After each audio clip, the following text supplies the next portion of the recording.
നാഗകന്യക 7 episode 37ലേക്ക് എല്ലാവർക്കും സ്വാഗതം. ആര്യമ്മൻ ചോദിച്ചതിന് മറുപടി പറഞ്ഞിട്ട് അഹാൻ അവിടെ നിന്നും പോവുകയാണ്. ആര്യമ്മൻ വിഷമത്തോടെ നിൽക്കുന്നു. മണ്ഡപത്തിൽ വരുന്ന ആര്യമ്മൻ അഹാനെയും വിഷമത്തോടെ നോക്കുമ്പോൾ അഹാനെയും വിഷമിച്ച് നിൽക്കുകയാണ്. അവരെ കാണുന്ന പൂജാരി ആദ്യം ആര്യമ്മന്റെയും രാധികയുടെയും വിവാഹം നടക്കുമെന്നും അതിനുശേഷം വിക്രമിന്റെയും അഹാനയുടെയും വിവാഹം നടത്താമെന്നും പറയുകയാണ്. അത് കേൾക്കുന്ന ആര്യമ്മൻ മണ്ഡപത്തിൽ ഇരിക്കുകയാണ്. ആര്യമ്മന്റെ ഓപ്പോസിറ്റ് ആയാണ് അഹാനയും വിക്രമും ഇരിക്കുന്നത്. ആര്യമ്മൻ അഹാനെ നോക്കി വിഷമിച്ചിരിക്കുകയാണ്. അഹാനയും അങ്ങനെ തന്നെയാണ്. ഇതെല്ലാം കാണുന്ന ടീനയ്ക്ക് അഹാനയോട് ചങ്കിസ്ഥാനികളെ കുറിച്ച് പറയാൻ കഴിയാത്തത് കരൺ ഭീഷണിപ്പെടുത്തിയത് കൊണ്ടാണ് എന്ന് മനസ്സിൽ പറഞ്ഞ് വിഷമിച്ചു നിൽക്കുകയാണ് ടീന. ഈ സമയം അഹാന ഫാണിയോട് വിവാഹത്തിന് ശേഷം ഒരു ചങ്കിസ്ഥാനികളും രക്ഷപ്പെടാൻ പാടില്ല എന്ന് ആരും കേൾക്കാതെ പതുക്കെ പറയുകയാണ്. അപ്പോൾ അവിടേക്ക് എരുൾ വരികയാണ്. എരുളിനെ അവിടെ കാണുന്ന പർമീതും വർജിത്തും ഞെട്ടി നിൽക്കുകയാണ്. ആ സമയം രാധിക ഒരുങ്ങി വരികയാണ്. എരുളിനെ കാണുന്ന രാധിക ബാവ എന്നെ ഇവിടെ വെച്ച് കണ്ടാൽ ശരിയാവില്ല എന്ന് പറഞ്ഞ് രാധിക ഷോൾ എടുത്ത് മുഖം മറയ്ക്കുകയാണ്. അത് കാണുന്ന പിങ്കി നിഷയും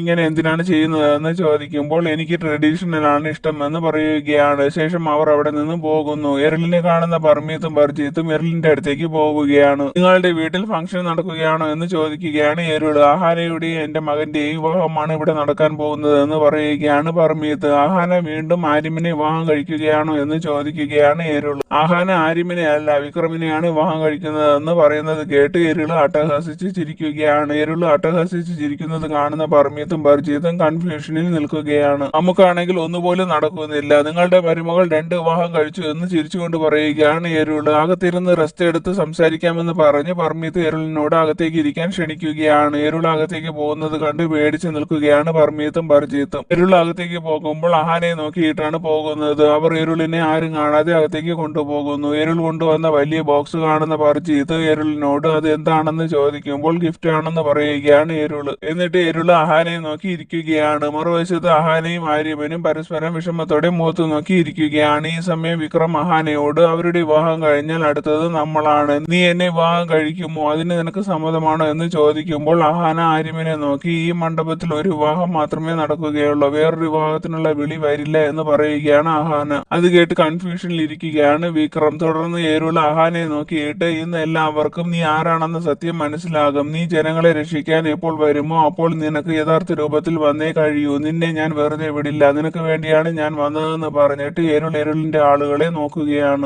അപ്പോൾ അവർ ആ വലിയ ബോക്സ് തുറക്കുകയാണ്. ആ ബോക്സിൽ നിന്ന് ഒരു വലിയ നാഗം പുറത്തു വരുന്നു. ആ നാഗം മണ്ഡപത്തിന്റെ അടുത്തേക്ക് പോവുകയാണ്. നാഗം വരുന്നത് കാണുന്ന എല്ലാവരും പേടിച്ച് ഓടുകയാണ്. നാഗത്തിനെ കാണുന്ന അഹാന എല്ലാവരുടെ മുന്നിൽ വെച്ച് രൂപം മാറാൻ കഴിയില്ല എന്ന് പറഞ്ഞ് നിൽക്കുമ്പോൾ അഹാന ഫാണിയെ നോക്കുകയാണ്. അഹാനയെ കാണുന്ന ഫാണി അവിടെ നിന്നും പോകുന്നു. ഈ സമയം എരുള് ഇത് സാധാരണ ഒരു കാട്ടിലെ നാഗമല്ല, ഇത് ഞങ്ങൾ ചങ്കിസ്ഥാനികൾ ഉണ്ടാക്കിയ നാഗമാണ്. ഈ നാഗം മറ്റുള്ള സാധാരണ നാഗങ്ങളെ പോലെ നാഗറാണിയുടെ മുന്നിൽ തല വണങ്ങി നിൽക്കില്ല എന്ന് പറയുകയാണ്. മറുവശത്ത് ഫാണി ശക്തി പ്രയോഗിച്ച് അവിടെ വലിയൊരു കാറ്റുണ്ടാക്കുകയാണ്. കാറ്റ് കാരണം എല്ലാവരും അവിടെ നിന്നും അകത്തേക്ക് പോവുകയാണ്. ആർക്കും പരസ്പരം കാണാൻ കഴിയാതെ നിൽക്കുകയാണ്. എല്ലാവരും അകത്തേക്ക് പോകുന്നതിനിടയിൽ നിഷ കാല് തട്ടി വീഴുകയാണ്. അപ്പോൾ നിഷയുടെ മുന്നിൽ ആ നാഗം വരുന്നു. നാഗത്തിനെ കണ്ട് പേടിച്ചിരിക്കുന്ന നിഷ അലറി വിളിക്കുകയാണ്. അപ്പോൾ അഹാന നിഷയെ കാണുകയാണ്. ശേഷം അഹാന നാഗമായി മാറി വാലുകൊണ്ട് വലിയ നാഗത്തിനെ ചുറ്റി പിടിച്ച് അവിടെ നിന്ന് മാറ്റുകയാണ്. വലിയ നാഗത്തിനെ അവിടെ കാണാത്തത് കാണുന്ന നിഷ പാലസിന്റെ അകത്തേക്ക് ഓടിപ്പോവുകയാണ്. ശേഷം അഹാനയും നാഗവും കൂടി ഫൈറ്റ് ചെയ്യുകയാണ്. ഇതെല്ലാം അവിടെ വരുന്ന എരുള് കാണുന്നു. എരുള് നോക്കി നിൽക്കുമ്പോൾ തന്നെ ആ വലിയ നാഗം അഹാനയെ ചുറ്റി പിടിക്കുകയാണ്. അത് കാണുന്ന എരുള് എനിക്ക് നേരത്തെ അറിയാമായിരുന്നു നീയാണ് നാഗകന്യകയെന്ന്, ഇപ്പോൾ തെളിയുകയും ചെയ്തു, ഇനി നിന്റെ കയ്യിൽ നിന്ന് നാഗമാണിക്യവും പേപ്പേഴ്സും എടുക്കുമെന്ന് പറഞ്ഞിട്ട് എരുൾ മണവാട്ടിയെ ആ ബോക്സിന്റെ അകത്താക്കാൻ പറയുകയാണ്. അപ്പോൾ തന്നെ ആ വലിയ നാഗം അഹാനയെ ബോക്സിന്റെ അകത്ത് ആക്കുകയാണ്. എന്നിട്ട് അവർ ആ ബോക്സും കൊണ്ട് അവിടെ നിന്നും പോവുകയാണ്. കുറച്ചു കഴിയുമ്പോൾ എല്ലാവരും പുറത്തു വരികയാണ്. പുറത്തു വരുന്ന എല്ലാവരും അവിടെ മുഴുവൻ അലങ്കോലമായി കിടക്കുന്നത് കണ്ട് കൺഫ്യൂഷനിൽ നിൽക്കുകയാണ്. പർമീത്ത് പർജീത്തിനോട് എരുളിന് ഇവിടെ ഉണ്ടെന്ന് നോക്കാൻ പറയുകയാണ്. അത് കേൾക്കുന്ന ഈ പർജീത്ത് അവിടെ നിന്നും പോകുന്നു. ആര്യമ്മൻ അഹാനയെ അവിടെ കാണാത്തത് കൊണ്ട് അഹാനെ അന്വേഷിച്ചു പോവുകയാണ്. ഈ സമയം പൂരവിനോട് രാധിക എരുള് വന്ന കാര്യം പറയുകയാണ്. എന്തിനായിരിക്കും ഇവിടെ ബാവ വന്നത്, പക്ഷെ ബാവ ഇപ്പോൾ ഇവിടെ ഇല്ല എന്ന് പറയുകയാണ് രാധിക. അത് കേട്ട് ഞെട്ടി നിൽക്കുകയാണ് പൂരവ്. ഈ സമയം ആര്യമ്മൻ അഹാനെ അവിടെ ഒന്ന് നോക്കിയിട്ട് കണ്ടില്ല എന്ന് പറയുകയാണ്. അപ്പോൾ അവിടെ വരുന്ന വിക്രമും അഹാനെ അകത്തൊന്നും കണ്ടില്ല എന്ന് പറയുകയാണ്. ഇതെല്ലാം കേൾക്കുന്ന രാധിക അഹാനെ കൊണ്ടുപോകാനായിരിക്കുമോ ബാവ വന്നതെന്ന് പൂരവിനോട് ചോദിക്കുകയാണ്. ആ സമയം പർമീത്തിന്റെ അടുത്ത് വരുന്ന പർജീത്ത് എരുളിനെ അവിടെ ഒന്നും കാണാനില്ല എന്ന് പറയുകയാണ്. ഞാൻ അപ്പോഴേ എരുളിനോട് പറഞ്ഞതാണ് എന്റെ പാവം പിടിച്ച കുട്ടി നാഗമൊന്നുമല്ല എന്ന്. എന്നിട്ടാണ് വലിയ നാഗത്തിനെ എരുൾ ഇവിടെ കൊണ്ടുവന്നത്. ഇപ്പോൾ ആഹാരം എവിടെയായിരിക്കുമെന്ന് പറഞ്ഞ് വിഷമിക്കുകയാണ് പർമീത്ത്. പർമീത്ത്. അത് കാണുന്ന പർജീത്ത് അഹാന ചിലപ്പോൾ ഇരുൾ കൊണ്ടുവന്ന നാഗത്തിന്റെ വയറിലായിരിക്കുമോ എന്ന് പറയുന്നത് കേട്ട് വിഷമിക്കുന്ന പർമീത്ത് നല്ല കാര്യങ്ങൾ പറയാൻ പറയുകയാണ്. ഈ സമയം അഹാന ഒരു സ്ഥലത്ത് മാറി പേടിച്ചു നിൽക്കുന്നത് ആര്യമൻ കാണുകയാണ്. അഹാനയുടെ അടുത്ത് ആര്യമൻ പോകുമ്പോൾ അഹാന പേടിച്ചു നിൽക്കുന്നത് കാണുന്ന ആര്യമൻ അഹാനയെ ചേർത്ത് നിർത്തി സമാധാനിപ്പിക്കുകയാണ്. അപ്പോൾ കുറച്ചു മുമ്പ് നടന്നത് കാണിക്കുകയാണ്. അഹാന പകുതി നാഗമായി മാറി വലിയ നാഗത്തിനോട് ഫൈറ്റ് ചെയ്യുമ്പോൾ അവിടെ ഫാണി വരുന്നു. ഫാണി അഹാനയോട് ഞാൻ ഈ നാഗത്തിന്റെ കാര്യം നോക്കാമെന്നും ആര്യമന്റെ വിവാഹം കഴിഞ്ഞാൽ ചങ്കിസ്ഥാനികളെ നശിപ്പിക്കേണ്ടതാണ്, അതിന് ഒരു തടസ്സവും പാടില്ല, നാഗറാണി പൊയ്ക്കോ എന്നൊക്കെ ഫാണി പറയുകയാണ്. അഹാന സമ്മതിക്കാതെ നിൽക്കുന്നത് കാണുന്ന ഫാണി അഹാനയെ പറഞ്ഞ് സമ്മതിപ്പിക്കുകയാണ്. ശേഷം അഹാന നാഗമായി മാറി അവിടെ നിന്ന് പോകുന്നു. അഹാന പോകുന്നത് കാണുന്ന ഫാണി ഇതെല്ലാം നാഗറാണിയെ കുരുക്കാൻ വേണ്ടി ചങ്കിസ്ഥാനികളുടെ പ്ലാൻ ആണ് ഇത്, ഞാനുള്ളപ്പോൾ അവരുടെ പ്ലാൻ നടക്കില്ല എന്ന് പറഞ്ഞ് ഫാണി അഹാനയായി മാറുകയാണ്. ആ സമയമാണ് ഇരുൾ അവിടേക്ക് വരുന്നത്. ഇതെല്ലാം ഓർമ്മ വരുന്ന അഹാന പേടിയോടെ നിൽക്കുകയാണ്. അപ്പോൾ അവിടെ നിൽക്കുന്ന പൂരവ് ചടങ്ങുകൾ തുടങ്ങാമെന്ന് പറയുകയാണ്. അത് കേൾക്കുന്ന ആര്യമ്മൻ അഹാനയുടെ അടുത്ത് നിന്ന് പോകുമ്പോൾ അഹാനയുടെ ഷോള് ആര്യമ്മന്റെ കയ്യിലെ ബ്രേസ്ലെറ്റിൽ കുടുങ്ങുകയാണ്. അത് കാണുന്ന അഹാന ഷോള് ബ്രേസ്ലെറ്റിൽ നിന്ന് എടുക്കാൻ നോക്കുകയാണ്. അപ്പോൾ രണ്ടുപേരും പരസ്പരം വിഷമത്തോടെ നോക്കുകയാണ്. ആ സമയം അവിടെ വരുന്ന രാധിക ഷോളിലെ കുരുക്കെടുത്ത് കൊടുക്കുകയാണ്. എന്നിട്ട് ആര്യമ്മനെ വിളിച്ചുകൊണ്ട് അവിടെ നിന്ന് പോകുന്നു. ആര്യമ്മൻ പോകുന്നത് കണ്ട് വിഷമിച്ച് അഹാന നിൽക്കുന്നത് വിക്രം ശ്രദ്ധിക്കുകയാണ്. ശേഷം അഹാന ഫാണിയെ കാണാത്തത് കൊണ്ട് അന്വേഷിച്ച് പുറത്തേക്ക് പോകാൻ തുടങ്ങുമ്പോൾ അഹാനയുടെ അടുത്ത് പോകുന്ന വിക്രം അഹാനയോട് നീ ഇപ്പോൾ ഇവിടെ നിന്ന് മാറി നിന്നാൽ ആര്യമ്മന് നീ അൺകംഫർട്ടബിൾ ആണെന്ന് തോന്നും, അപ്പോൾ ആര്യമ്മന് നിന്നെ വിവാഹം കഴിച്ചത് ഓർമ്മ വരും, കുറ്റബോധം തോന്നും, അങ്ങനെയൊന്നും സംഭവിക്കാൻ പാടില്ല എന്ന് പറഞ്ഞ് വിക്രം അഹാനയെ വിളിച്ചുകൊണ്ട് അകത്തേക്ക് പോവുകയാണ്. ശേഷം ആര്യമ്മനും രാധികയും വിവാഹം കഴിക്കാൻ വേണ്ടി മണ്ഡപത്തിൽ ഇരിക്കുകയാണ്. പൂജാരി മന്ത്രം പറയുകയാണ്. തുടർന്ന് പൂജാരി വിവാഹത്തിന്റെ ഓരോ സ്റ്റെപ്പും എങ്ങനെയാണെന്നും അതിന്റെ എല്ലാ ആചാരങ്ങളെ കുറിച്ചും പറയുകയാണ്. അതെല്ലാം കേൾക്കുന്ന ആര്യമ്മന് അഹാനയെ വിവാഹം കഴിച്ചതുമെല്ലാം ഓർമ്മ വരികയാണ്. ആര്യമ്മൻ അഹാനയെ നോക്കിയിരിക്കുകയാണ്. ശേഷം ആര്യമ്മൻ മണ്ഡപത്തിൽ നിന്ന് എഴുന്നേറ്റ് അഹാനയുടെ അടുത്തേക്ക് പോകുന്നു. എല്ലാവരും അത് കണ്ട് ഞെട്ടി നിൽക്കുകയാണ്. അത് കാണുന്ന രാധിക മണ്ഡപത്തിൽ നിന്ന് എഴുന്നേൽക്കുകയാണ്. തുടർന്ന് അഹാനയുടെ അടുത്ത് പോകുന്ന ആര്യമ്മൻ അഹാനയോട് ഇഷ്ടമാണെന്ന് പറയുകയാണ്. അത് കേട്ട് രാധികയും പൂരവും ടെൻഷൻ അടിച്ച് നിൽക്കുകയാണ്. ടീനയും പർമീത്തും പർജീത്തും സന്തോഷത്തോടെ നിൽക്കുകയാണ്. വിക്രം അഹാനയെ നോക്കിയിരിക്കുകയാണ്. ആര്യമ്മൻ അഹാനയെ എത്രത്തോളം സ്നേഹിക്കുന്നുണ്ടെന്ന് അഹാനയോട് പറയുകയാണ്. എന്നിട്ട് അഹാനയോട് ഞാൻ നിന്നെ നിർബന്ധിക്കുകയില്ല, ഇതിന് മറുപടി ഒന്നും വേണ്ട, സ്നേഹമോ ഒന്നും വേണ്ട, നീ വിക്രമിനെയാണ് സ്നേഹിക്കുന്നതെന്ന് എനിക്കറിയാം, എനിക്ക് നിന്റെ കഥയിൽ ഒരു സ്ഥാനവുമില്ല എന്ന് എനിക്കറിയാം എന്ന് പറഞ്ഞിട്ട് അഹാനയുടെ കൈ ചേർത്ത് പിടിച്ചിട്ട് അഹാനയോട് എന്നാലും നീ എന്റെ കഥയിലെ വളരെ മനോഹരമായ ഒരു പേജാണ്, എപ്പോഴും അങ്ങനെയായിരിക്കും എന്ന് പറയുകയാണ്. അഹാന ഒന്നും പറയാതെ ഉള്ളിലുള്ള വിഷമം പുറത്ത് കാണിക്കാതെ ഇരിക്കുകയാണ്. തുടർന്ന് ആര്യമ്മൻ അഹാനയോട് എന്റെയും രാധികയുടെയും വിവാഹം ഒരു ഡ്രാമയായിരുന്നു, എന്നെ ഉപേക്ഷിച്ചത് കൊണ്ട് നിനക്ക് ഒരു കുറ്റബോധം തോന്നാൻ പാടില്ല, അത് എനിക്ക് ഇഷ്ടമല്ല, സോറി, എന്റെ ഫീലിങ്സ് എനിക്ക് മറച്ചു വെക്കാൻ കഴിഞ്ഞില്ല എന്ന് പറഞ്ഞിട്ട് ആര്യമ്മൻ വിക്രമിനോട് ഞാൻ നിന്നോട് ചെയ്തത് തെറ്റാണ്, നിനക്ക് എന്നെ എന്ത് വേണമെങ്കിലും പറയാം, എന്നാലും ഞാൻ അഹാനയെ സ്നേഹിക്കുകയാണെന്ന് തന്നെ നിന്നോട് പറയും, സോറി പോലും നിങ്ങളോട് പറയാൻ ഞാൻ അർഹനല്ല എന്ന് പറഞ്ഞിട്ട് വിഷമത്തോടെ ആര്യമ്മൻ അവിടെ നിന്നും പോവുകയാണ്. ആര്യമ്മൻ പോകുന്നത് കണ്ട് അഹാന വിഷമിച്ച് നിൽക്കുന്നത് വിക്രം കാണുകയാണ്. അഹാനയുടെ മനസ്സിലുള്ള വിഷമം മനസ്സിലാക്കാൻ കഴിയുന്ന വിക്രം ആര്യമ്മനോട് അവിടെ നിൽക്കാൻ പറയുകയാണ്. എന്നിട്ട് ആര്യമ്മന്റെ അടുത്ത് പോകുന്ന വിക്രം ആര്യമ്മനോട് നിനക്കറിയാം ഞാൻ നിന്നെ വെറുക്കുകയാണ്, നിന്നെ എത്രത്തോളം വേദനിപ്പിക്കാമോ അത്രയും വേദനിപ്പിക്കണമെന്നാണ് ഞാൻ വിചാരിച്ചത്, പക്ഷെ നീ എന്റെ ഫ്രണ്ട് ആയതുകൊണ്ട് നിനക്ക് വേണ്ടി എനിക്ക് ഒരു കാര്യം ചെയ്തു തീർക്കണം, നീ മാത്രമല്ല അഹാനയും നിന്നെ സ്നേഹിക്കുന്നുണ്ട് എന്ന് വിക്രം പറയുന്നത് കേട്ട് ആര്യമ്മൻ അത്ഭുതത്തോടെ നിൽക്കുകയാണ്. അത് കേൾക്കുന്ന പർമീത്തും പർജീത്തും ടീനയും സന്തോഷത്തോടെ നിൽക്കുകയാണ്. നിങ്ങൾ രണ്ടുപേരും ഹൃദയം കൊണ്ട് മാത്രമല്ല ബുദ്ധിപരമായും ഒരുപോലെയാണ് ചിന്തിക്കുന്നത്. ആര്യമ്മന്റെയും രാധികയുടെയും വിവാഹം ഡ്രാമയാണെങ്കിൽ അഹാന പേരിന് മാത്രമാണ് എന്നെ ഇവിടെ ഇരുത്തിയിരിക്കുന്നത്. നിന്റെ കഥയിൽ അഹാന ഒരു പേജ് ആണെങ്കിൽ അഹാനയുടെ ജീവിതത്തിലെ ബുക്കാണ് നീ, നിന്നെ മാത്രമാണ് അഹാന സ്നേഹിക്കുന്നതെന്ന് വിക്രം പറയുന്നത് കേൾക്കുന്ന ആര്യമ്മൻ അഹാനയുടെ അടുത്ത് പോയി അഹാനയെ കെട്ടിപ്പിടിക്കുകയാണ്. അതെല്ലാം കണ്ട് രാധിക ദേഷ്യത്തോടെ നിൽക്കുകയാണ്. അതെല്ലാം കാണുന്ന ടീന സന്തോഷം കൊണ്ട് ക്ലാപ്പ് ചെയ്യുകയാണ്. പർമീത്തും പർജീത്തും സന്തോഷം കൊണ്ട് പരസ്പരം കെട്ടിപ്പിടിച്ച് കരയുകയാണ്. ചുറ്റും നിൽക്കുന്ന എല്ലാവരും ക്ലാപ്പ് ചെയ്യുകയാണ്.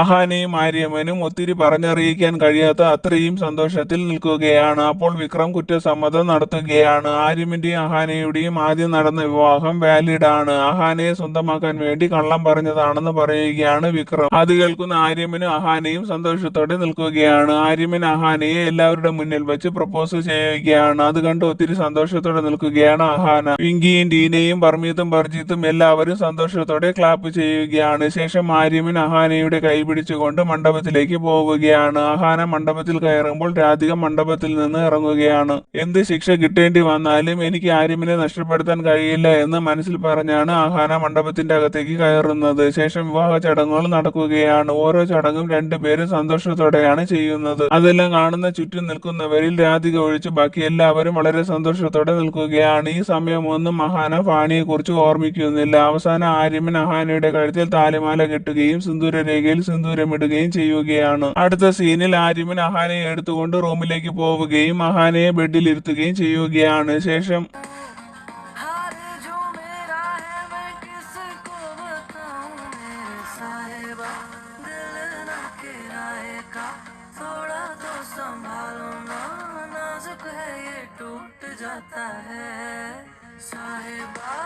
മറുവശത്ത് സന്തോഷം കൊണ്ട് രണ്ടുപേരും മതിമറന്ന് ഡാൻസ് ചെയ്യുകയാണ്. ഡാൻസ് ചെയ്ത് തളരുന്ന പർമീത്ത് പർജീത്തിനോട് അഹാന ഇനി ഒരിടത്തും പോകില്ല, എപ്പോഴും ഇവിടെ തന്നെ ഉണ്ടാകുമെന്ന് പറഞ്ഞ് രണ്ടുപേരും സന്തോഷം കൊണ്ട് അട്ടഹസിക്കുകയാണ്. അഹാനയും ആര്യമനും അവസാനം ഒന്നായി. ഇനി മുതൽ ക്യാഷ് മഴ പെയ്യും. അഹാന നമുക്ക് പ്രോഫിറ്റ് മാത്രമല്ല ഒരു ഇൻവെസ്റ്റ്മെന്റും ആണെന്ന് പറഞ്ഞ് രണ്ടുപേരും കൂവി വിളിച്ച് ഡാൻസ് ചെയ്യുകയാണ്. മറുവശത്ത് ദേഷ്യം കൊണ്ട് രാധിക റൂമിലുള്ള എല്ലാ സാധനങ്ങളും വലിച്ചെറിയുകയാണ്. അത് കാണുന്ന പൂരവ് രാധികയെ തടയുകയാണ്. അപ്പോൾ രാധിക പൂരവിനോട് അമ്മ എന്നെ ഉപേക്ഷിച്ചതുപോലെ ആര്യമിന് എന്നെ ഉപേക്ഷിച്ചു പോയി. മുഖത്തിന് മാത്രമേ മാറ്റമുള്ളൂ, പക്ഷേ അന്ന് എന്നും ഇതിനെല്ലാം കാരണക്കാരി അഹാനയാണ്. അമ്മ എന്നെ ഉപേക്ഷിക്കാനും ആര്യമൻ എന്നെ ഉപേക്ഷിക്കാനും ഞാൻ ആര്യമിന്റെ ജീവിതത്തിൽ പോയത് തന്നെ ആ പേപ്പേഴ്സ് എടുക്കാൻ വേണ്ടി മാത്രമാണ്. എന്റെ ഭാവിക്ക് ആ പേപ്പേഴ്സ് ആവശ്യമാണ്. ഭാവിക്ക് ആവശ്യമുള്ളതല്ല, എനിക്ക് ആവശ്യമുള്ളതാണ്. നാഗമാണിക്യവും പേപ്പേഴ്സ് എവിടെയാണ് ഇരിക്കുന്നതെന്ന് എനിക്ക് കണ്ടുപിടിക്കണം. പിന്നെ ഒറ്റപ്പെടുമ്പോഴുള്ള വേദന എന്താണെന്ന് അനന്തയെ അറിയിക്കണമെന്ന് എനിക്കുണ്ടായിരുന്നു. അതെല്ലാമായിരുന്നു എന്റെ ലക്ഷ്യമെന്ന് പറയുകയാണ് രാധിക. അഹാനയുടെ കയ്യിൽ നിന്ന് പേപ്പേഴ്സ് എങ്ങനെ വാങ്ങുമെന്ന് പൂരവ് ചോദിക്കുമ്പോൾ ആര്യമന്റെ ജീവൻ അപകടത്തിലാണെന്ന് അറിഞ്ഞാൽ അവൾ തന്നെ പേപ്പേഴ്സ് എടുത്തു തരും. അവളെ സന്തോഷത്തോടെ ജീവിക്കാൻ ഞാൻ സമ്മതിക്കില്ല എന്ന് പറയുകയാണ് രാധിക. അടുത്ത സീനിൽ കാട്ടിന്റെ അകത്ത് പോകുന്ന രാധിക ഡ്രാഗണായി മാറുകയാണ്. പൂരവ് വരുമ്പോഴേക്കും അവിടെ നിന്ന് പറന്നു പോകുന്ന ഡ്രാഗൺ തീ കൊണ്ട് അവിടെയെല്ലാം നശിപ്പിക്കുകയാണ്. മറുവശത്ത് ഷിപ്പിൽ സന്തോഷത്തോടെ നിൽക്കുകയാണ്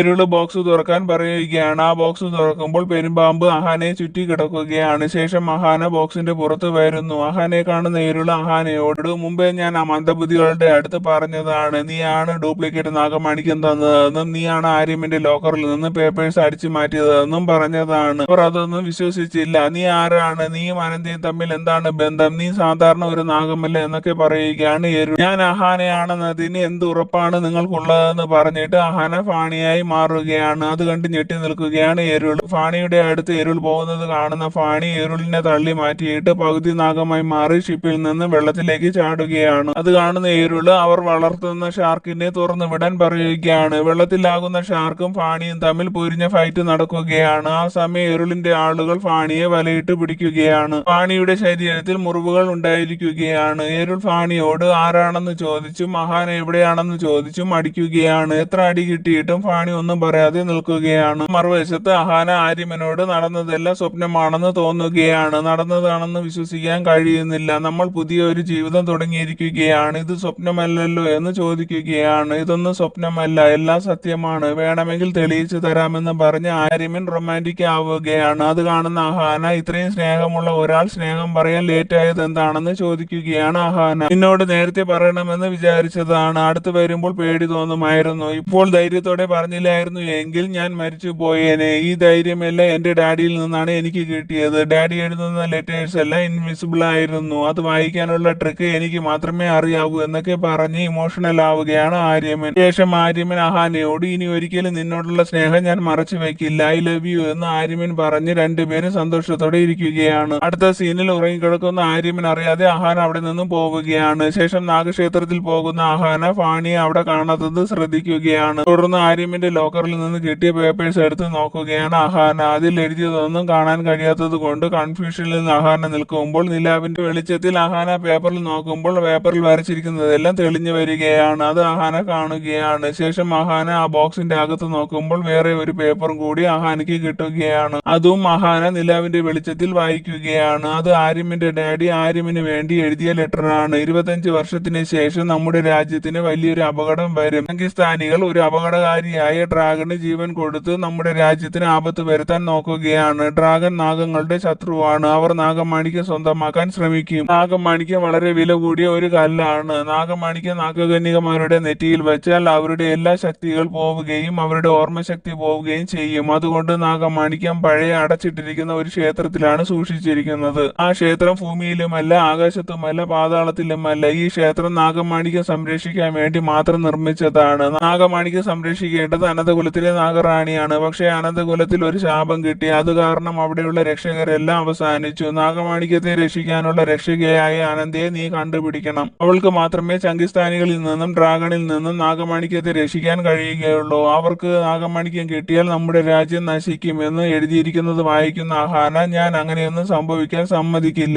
ആദ്യം ഞാൻ തന്നെ നാഗമാണിക്യം കണ്ടുപിടിക്കുമെന്ന് പറഞ്ഞ് അഹാന അവിടെ നിന്നും പോവുകയാണ്. അടുത്ത സീനിൽ പാലസിൽ വരുന്ന അഹാന ഉറങ്ങിക്കിടക്കുന്ന ആര്യമിന്റെ അടുത്ത് നിൽക്കുകയാണ്. എന്നിട്ട് ആര്യമിന്റെയും രാധികയുടെയും വിവാഹം കഴിഞ്ഞാൽ ചങ്കിസ്ഥാനികളോട് എന്റെ കുടുംബത്തിനെ കൊന്നതിനുള്ള പ്രതികാരം ചെയ്യുമെന്ന് ഞാൻ സത്യം ചെയ്തതാണ്. പക്ഷെ അതിനു മുമ്പ് എനിക്ക് നാഗമാണിക്യം സുരക്ഷിതമാക്കണം എന്ന് പറഞ്ഞിട്ട് അഹാന ആര്യമിന്റെ നെറ്റിയിൽ കിസ് ചെയ്തിട്ട് ഞാൻ പെട്ടെന്ന് തിരിച്ചു വരും, ഇത് എന്റെ വാക്കാണ് എന്ന് പറഞ്ഞിട്ട് അഹാന അവിടെ നിന്ന് പോവുകയാണ്. രാധിക അഹാനയെ കൊല്ലുമോ എന്നും നാഗമാണിക്യം രാധിക സ്വന്തമാക്കുമോ എന്നും ഫാണിക്ക് എന്താണ് സംഭവിച്ചതെന്നും അറിയാൻ അടുത്ത എപ്പിസോഡ് ഇടുന്നവരെ വെയിറ്റ് ചെയ്യണേ. താങ്ക്